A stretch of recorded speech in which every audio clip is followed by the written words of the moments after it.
पंजाब के स्कूलों में अब नशा मुक्ति विषय को लेकर कक्षाएं चलेगी।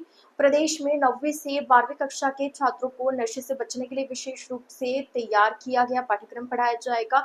हर 15 दिन में 35 मिनट की एक कक्षा के माध्यम से बच्चों को फिल्म, क्विज और खेलों के जरिए सिखाया जाएगा कि उन्हें नशों से दूर क्यों और कैसे रहना चाहिए। इस पहल की शुरुआत आज पंजाब के मुख्यमंत्री भगवंत मान और आम आदमी पार्टी के राष्ट्रीय संयोजक अरविंद केजरीवाल द्वारा की गई।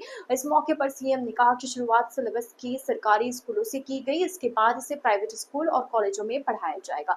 केजरीवाल ने कहा कि हमने नशे के खिलाफ चल रही मुहिम में एक बड़े नेता पर कार्रवाई की, उसे जेल में डाला। कांग्रेस, बीजेपी और अकाली दल के नेता उसके समर्थन में उतर आए।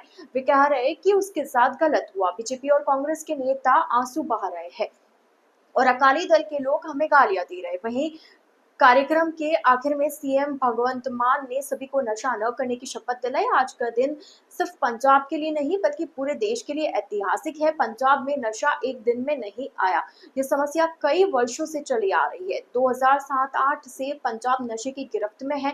कुछ सरकारें ऐसी थी जिनके खुद के मंत्री अपनी गाड़ियों में नशा सप्लाई करते थे, अंतर्राष्ट्रीय ड्रग तस्करों को अपनी कोठियों में ठहराते थे, लेकिन उन सरकारों ने कभी भी इस समस्या के खिलाफ कोई ठोस कार्रवाई नहीं की। 2022 में लोगों ने तंग आकर एक नई पार्टी को मौका दिया और अब पिछले कुछ महीनों से पंजाब में युद्ध नशों के विरुद्ध अभियान तेजी से चल रहा है। हम नशा बेचने वालों को जेल में डाल रहे। अब तक 23,000 से अधिक एफआईआर दर्ज हो चुकी है। नशे के कारोबार से कमाए गए गंदे पैसों से बनाई गई इमारतों बुलडोजर चलाया जा रहा है। पहले किसी भी सरकार में नशा तस्करों पर कार्रवाई करने की हिम्मत नहीं थी, लेकिन अब एक बड़े नेता को नशे के खिलाफ कार्रवाई करते हुए गिरफ्तार किया गया और जेल भेजा गया। कई लोगों के फोन आए कि जब उसे जेल में डाला गया तो आत्मा को सुकून मिला, लेकिन कांग्रेस, बीजेपी और अकाली दल के नेता उसके समर्थन में उतर आए। वे कह रहे हैं कि उसके साथ गलत हुआ।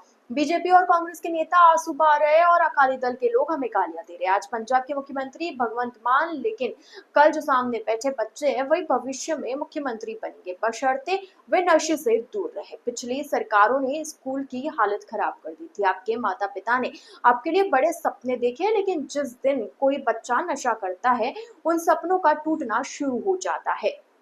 इसलिए मैं आप सभी से कहता हूँ, नशा नहीं करना है, अपने भविष्य को बचाना है, अपने माता पिता के सपनों को साकार करना है। मुख्यमंत्री भगवंत मान ने कहा कि यह लोग तो महल बनाते हैं, पहाड़ों में जमीन खरीदते और 1,000 करोड़ रुपए अपने अकाउंट में जमा करवाते हैं। आपके बच्चे गनमैनों के साथ स्कूल जाते हैं, लेकिन पंजाब के भविष्य के साथ खिलवाड़ किया गया। जब हमने एक को पकड़ा तो उसके साथी नेताओं को बहुत दुख हुआ। अकाली दल, बीजेपी और कांग्रेस के नेताओं को इससे तकलीफ हुई। अब वह नाबाजिल में है।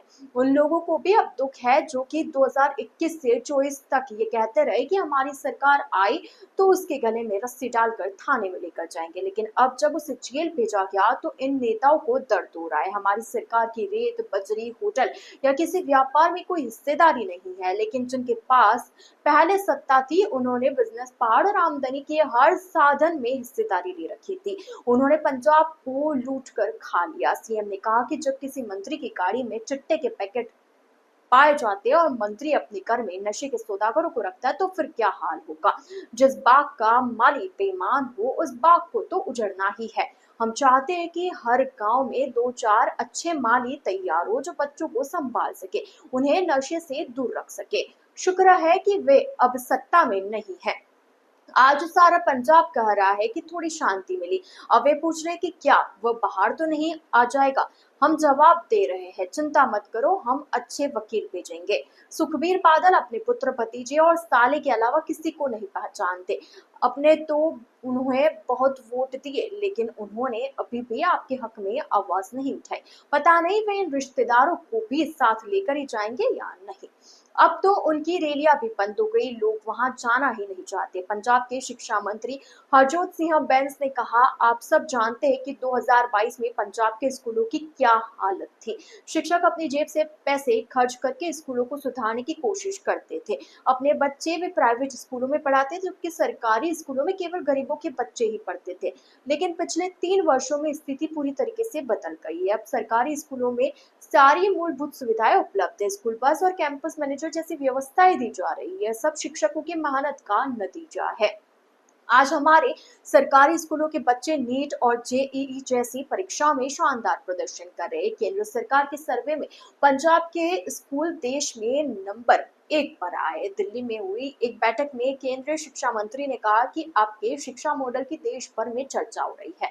हम अपनी टीम भेजना चाहते हैं इसे देखने के लिए। शिक्षा मंत्री ने कहा कि हमारे शहीदों ने बहुत कठिनाइयों से देश को कट शिक्षा मंत्री ने कहा कि हमारे शहीदों ने बहुत कठिनाइयों से देश को आजाद करवाया था, लेकिन आजादी के 60-70 साल बाद ऐसी सरकारें आई जिन्होंने नशे का व्यापार शुरू कर दिया। नशे की शुरुआत 2009 में कुछ लोगों ने की और 2015 तक नशा करने वालों की संख्या 9 लाख तक पहुंच गई। आप ही बताइए उस समय किस पार्टी की सरकार थी। एक सिंगर ने उस दौर में गाना गाया था, सरकारी नशा बिका दी है, लेकिन आज की सरकार नशे को लेकर कोई रियायत नहीं बरत रही। नशा तस्करों को जेल भेजा जा रहा है और अब तक नशा तस्करों को जेल भेजा जा रहा है और अब तक 600 करोड़ रुपए से अधिक की संपत्ति अटैच की जा चुकी है। सेहत विभाग भी पूरी जिम्मेदारी से अपनी